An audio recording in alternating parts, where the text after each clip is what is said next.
How's it going, everybody? GN here for Get Zone Media Lodge and Funker Tactical, continuing on with our industry influencer interview series, and that series cannot possibly happen without this man right here, Daniel Shaw. How's it going, man? Hey, good to see you. Good to see you too. We work a lot together, but for the folks who kind of don't know what you're all about, tell them what you're all about. First, I'm a trainer. I'm an educator. I'm a teacher. I like increasing people's capabilities if they need to use deadly force to defend themselves or life. That's who I care most about.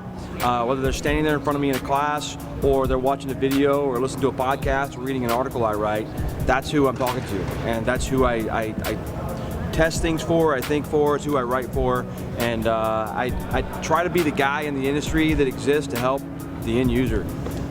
So tell us about your super advanced classes. That's kind of a loaded question. Right. Like that was like a softball right here. Here you go. So I don't have any advanced classes. We don't do any of that. We don't do any fast roping upside down or propelling or anything like that. I teach fundamentals. I teach fundamentals until the students understand how, where, when, and how to apply those things. I said how twice, but how to apply those things, where they fit in reality, how to go practice those things, and why they're doing that, which is one thing that's left off a lot.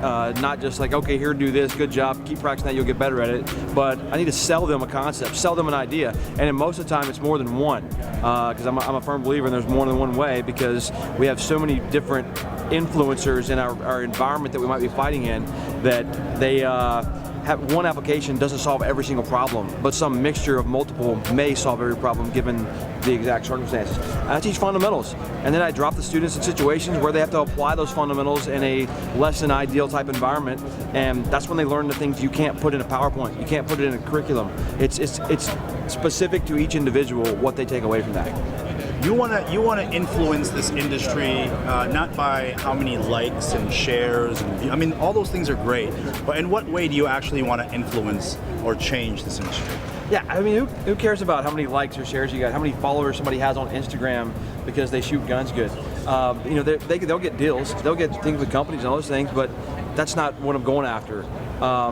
These people walking around right here, these are the folks that carry guns every single day of their life. They're the ones who, if something happens here in Atlanta tonight, they may have to defend their family, their loved ones with that firearm. And I want to change the way the industry works here, where it's all driven by the manufacturers. Hey, we're going to tell you what you need, we're going to tell you what you want. And even the media side and YouTube stars and Instagram and all that good stuff, it's led by the companies giving them dollars to say certain things, and I absolutely despise every bit of that. Why? What's the danger in that?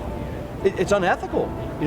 Me taking dollars from somebody to say something's good when I know it is not good, I'm lying to these people. I'm telling lies.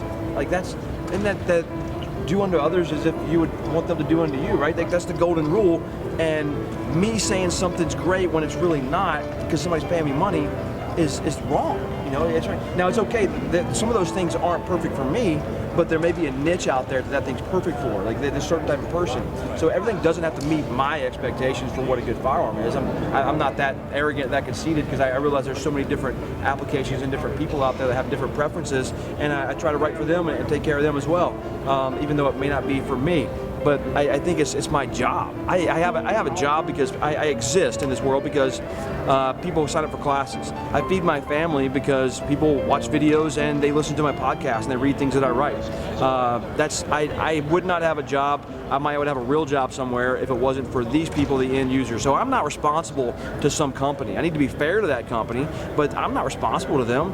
I'm responsible to these people, the people out there carrying the guns, the end user, the people who are buying the guns. And that's not always it hasn't always been an easy path. You're almost pioneering things in a way, because it's a massive shift, because the manufacturers have had control over this. And it's not to say that they shouldn't, but there needs to be a shift in the influencer manufacturer relationship. Gee, and I've been where I'm at in life. It's difficult for me to say no to money.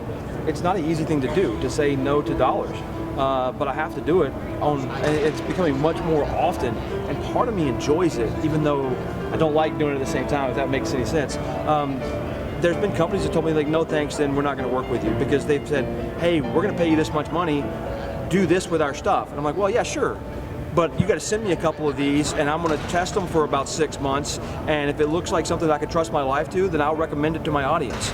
They're like, well, we got all these other people who will just do it for this dollar amount. I'm like, well, that's who you should work with. And they're like, yeah, no, it's not going to work out with us. And I'm like, you're right, it's not. Thanks for telling me that. That happens, man. That happens more and more often. But I'm also finding that a couple of those are coming back and they're like, hey, we've thought about this a lot, and we respect that, and we like it. Let's go with something a bit more scaled and see if we can figure this out. And here's those items, and let us know if we can get together on this. So I've seen some positive movements in the industry at some really small levels because of that. But that's the way I do it. I think at the end of the day, these companies aren't going to progress without authentic responses to what they're putting out. You know, Yeah. In a way, of course, they want to sell, they want to make money, but that's a short flight path. You know, people are obviously going to discover that, oh, this is wrong with that, and they released it because of X, Y, and Z Right. reasons for the wrong reasons, right? So it's, you know, thanks for doing that. It's a struggle, and I know this because we work together. Right. Everybody knows that they're getting sold something these days, man. Everybody, we know that now. That you can't trick people anymore. And I run into it online on Facebook, Instagram, YouTube, especially YouTube. Not everybody gets it. Not everybody gets that I'm trying to be different, and I believe I am. You know, and they're just so used to the same old, same old, same old. When somebody says they're not that way, they're like, yeah, right, whatever, you all are. And I'm gonna show you. It's not gonna happen this year. Within the next 10, 15 years, you're gonna see that with Funker, we're consistent. We're gonna be here for the end user, and it's not gonna stop, and it's gonna be fair and honest and unbiased. So typically it's the manufacturer that's asking this kind of question of what can I do, or what as a company can we do to be better? Let's switch the script a little bit. How do you become a better consumer in this? Well, partly they want the companies want to ask that question, but they don't want a public answer most of the time. They want a private answer for how they can be better, and then they'll even argue with you whenever you're giving them that.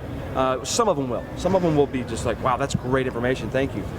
We've heard that from a few different people, and then they got a cluster and they need to do something about it. Be a better customer, man, don't trust me. Don't trust anybody else out there. Don't go make a purchase, don't go buy something, don't go trust your life to something because somebody out there said it was good. If I test a gun or an item and everything else and I absolutely love it and I'm crazy about it and it was flawless for me, it still doesn't mean that it's perfect for you, right? You need to do more research. You cannot base 100% of what you're doing off of one person's opinion. You know, there's a lot of there's a lot of benefit in having counsel, and for you out there as a listener, a viewer, you know, somebody, an end user, getting as much counsel as you possibly can from people who use those guns, see those guns all the time, reputable instructors, trainers out there, and other end users that have ran those items or whatever. That's where you're going to get even better information. And if it's a gun, go on and shoot it yourself. You know, there's nothing going to be better than that. So I tell people, you know, I believe that you should value my opinion because I do this every single minute of every single day of my life. Every day, all day, and I see people shooting guns every weekend, teaching classes. I know what guns break, I know what doesn't, so I believe that my opinion matters. It should matter to you, but it should definitely not be the only opinion to matter. Just like as an instructor, I tell my students that you're my student, but I don't want to be your instructor. I want to be one of your 50 instructors on your quest for knowledge. I don't want anyone to ever refer to me as my instructor said this, because I don't claim that at all. It's such a broad landscape. So Daniel, maybe help us narrow the field down. Who are the people that you listen to? Who are the people that you train under? Who are the people you train with? So just help us kind of break it down a little bit. It's so broad. In the last month, I've trained with people that I never knew their names before until I went onto their website and found a class and asked them if I could come to their class. And I didn't even know any. I trained from there was the class local. I jumped into it. There was a class somewhere else that was local. Never heard of the guys. It was a small little local company, and I jumped into class with them. The ones that I like to train with, Steve Fisher is a good friend of mine, and I've trained with him, and I'm going to train with him again in the future. I give him the best compliment I can give anybody. My wife is going to go take a class with him soon, and if I'm sending my wife to train with him, I trust him. He's good. Steve's awesome. John Chapman is on my list.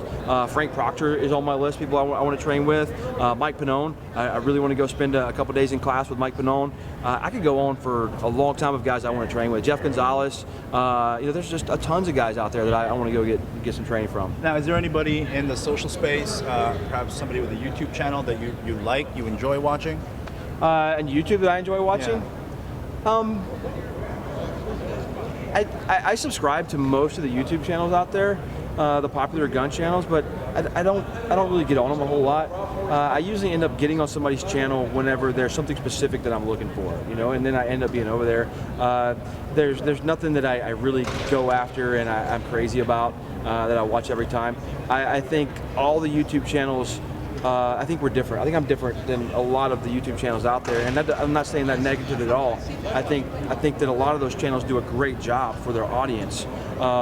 It's just I think I go for a little bit different audience. I guess maybe the best way to say it. But I think there's a lot of good channels out there, and you know you probably know them a lot better than I do. But they bring a lot of new shooters in, and they keep people excited about shooting, whether it's sport, whether it's recreation or self-defense. So I love that they're there in that space.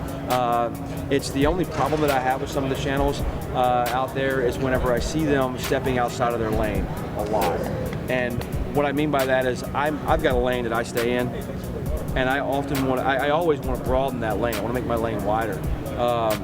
There's sometimes I see some YouTube channels out there that by what they're doing and what they're talking about, it's clear that they don't really understand the full depth of what they're saying. They're just regurgitating some kind of dogma in a lot of cases, and I think that's counterproductive.